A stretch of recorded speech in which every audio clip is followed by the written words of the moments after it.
Today I'm going to be talking about something that has me very concerned, even as I've been paying attention to it for a while, and I keep thinking that I'm somewhat prepared for this to get worse. It's something that always keeps me thinking and a little bit nervous about what's to come for all of us, because this is not only going to impact our day-to-day living, but also our ability to get food, our ability to afford food, but also our safety overall with the impact this all is going to have on us. I'm sure you've all heard of the shortages that are happening in terms of food, the availability of things in general, and also because of the shipping crisis impacted in addition with the pandemic that we've been dealing with, that has caused an increase in the inflation at a more rapid pace, not only um, um, at a much faster pace than we have in the past years. And the problem is that it's coming to a point where it's noticeable, and people are starting to see how the day-to-day cost of goods has gone up. So this is from CNBC. They were talking about how, and I wanted to mention how Consumer Price Index, which measures a change in how much Americans pay for certain goods and services, they're saying it rose 0.4% in September. And this is attributed largely by the increase in food, shelter, and gasoline. Year-over-year prices increased 5.4%, largest jump since 1991. And this is something that gets me very nervous, as you can notice that the gas prices have gone up 42.1%, used cars are up 25% because of the chip shortage. Overall, everything that is your day-to-day use products are going up rapidly. Meat, poultry, fish, and eggs are up 10.5%.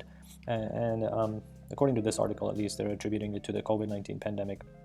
Also the fact that there is a chip shortage and low inventory, among other things, and then the shipping crisis is also added to it. Now, wages grew just 4.6% in September compared to a year prior, where it's far below the 5.4 year-over-year price increase. So overall, you're having to pay more for things that are in short supply, and your wages have also decreased at the rate that they're generally increasing. So you're paying more for rent, you're paying more for meat, poultry, and eggs, and on top of that, you're paying more for gas, and you're making less money. So your time and the value of your time has overall, in just this past year, has depleted to where it is noticeable for you as you're working harder to make the same amount of money to buy the product that you would have bought a lot less last year. That is very concerning, because everything that we do as far as investments and how we account for everything that we work towards should be accounted for, not in terms of money necessarily, but also in terms of time. That's why you have to you always look at what age you want to retire at. So if you're trying to retire 65, this might have pushed it already up a couple of years, because you're making less money and you're going to be spending more to get to that 65 and have the same amount of savings as you would have planned originally to get yourself to retire 65. So this is impacting the longer term. Even if day-to-day is just $1 here and there, maybe a penny if you're buying a few pennies, or $1 if you're buying eggs, but overall that's going to make a bigger impact for you, because your time has been taken away from you in some terms by having this rapid cost of an increase. And they're saying this is not only impacting shortages with food products, but even like as Christmas is coming, let's see what happened here. Yeah, as Christmas is coming, the tree shortages are also coming up. So they're saying that the Hollywood or the plastic trees, that reusable trees are artificial trees, are the ones that are increasing in cost. Every day is a fight to get containers, so we're having to fight against toy manufacturers, electronic manufacturers to get the containers. We have to pay a lot more for these containers. And this is the CEO of National Tree Company, Chris Butler. And consumer could expect to pay $25 premium for artificial trees versus last year. I mean, this is crazy. It's just been 1 year since last year. You're paying 25%. That is crazy. A shortage of artificial trees could push consumers then on average to purchase real trees. I mean, I guess that's an option. But as Christmas is coming closer and there's the shipping crisis still an issue, this is something to keep in mind if you're trying to buy some Christmas items, to do it sooner than later. I would assume that might make us somewhat of a difference.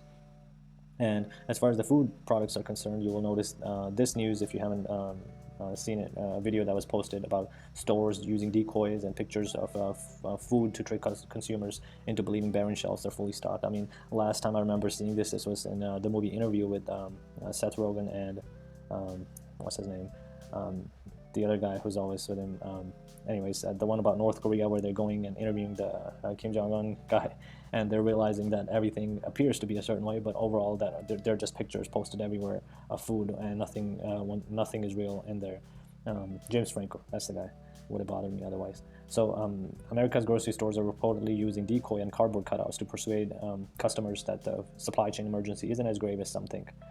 I mean, I would have never expected this to be the case. I'm not sure. I haven't seen it to be honest at my place where I'm residing at, the state I'm in. But this is something that is very concerning and good to keep in mind. Supermarket is trying to hide the fact that there are shortages. I have noticed in my place that, in the stores that I've been going to, that the food products are being pushed up, and you see that the back of the shelves are empty, and some products did seem to be just fine. It could also be to do with the fact that you're going at a certain time in the day when they haven't stocked. So, but putting boards up like that is very concerning. Let's see here. What a supermarket is trying to do is hide the fact that there are shortages.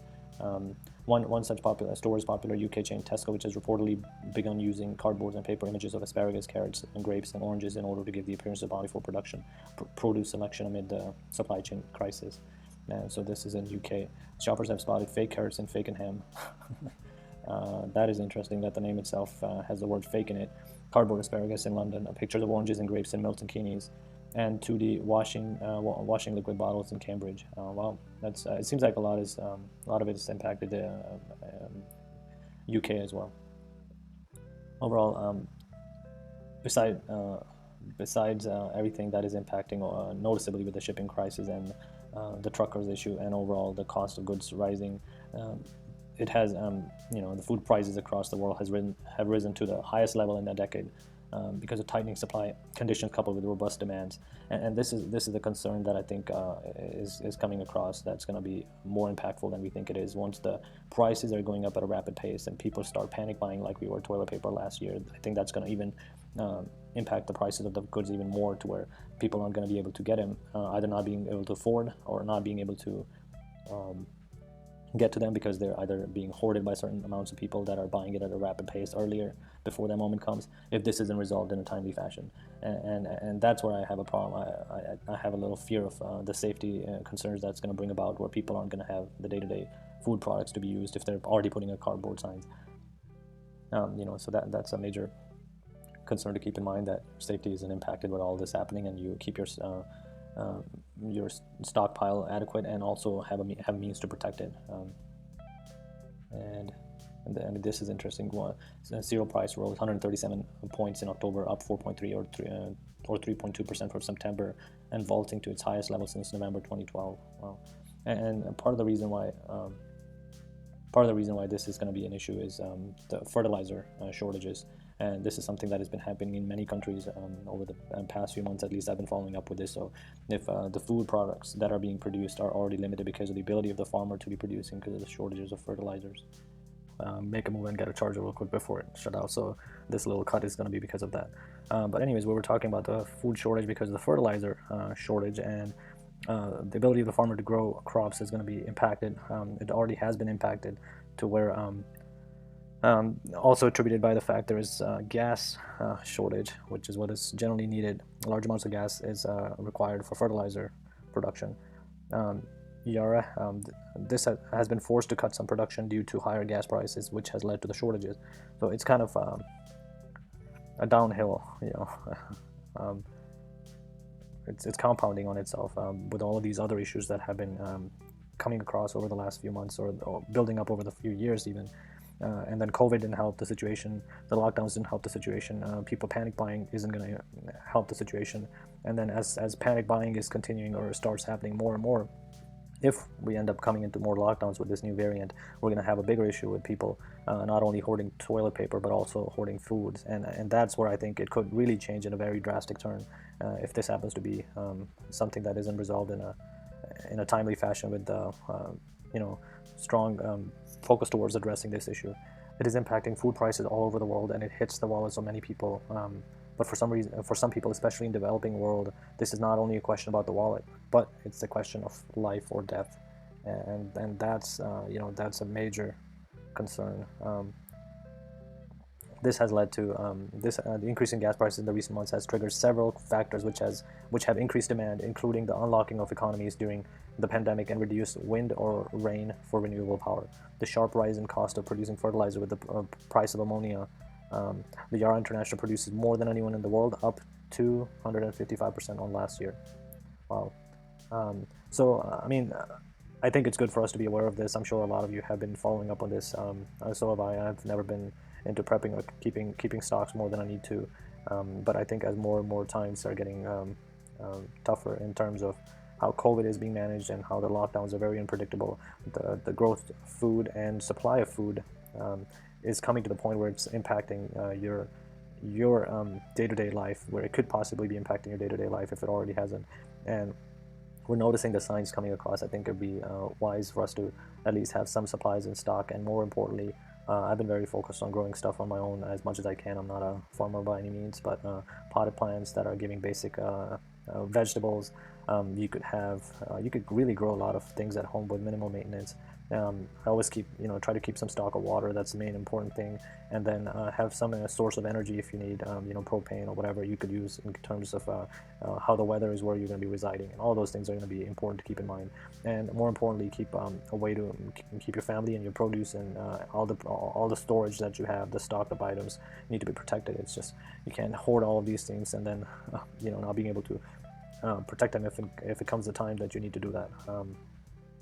Anyways, that was just something that I wanted to discuss, and we'll come up with a new topic next time around, see what else is important, what else is going on. If you like this, make sure to hit the like, subscribe, and share button, and let me know what your thoughts are. Thanks.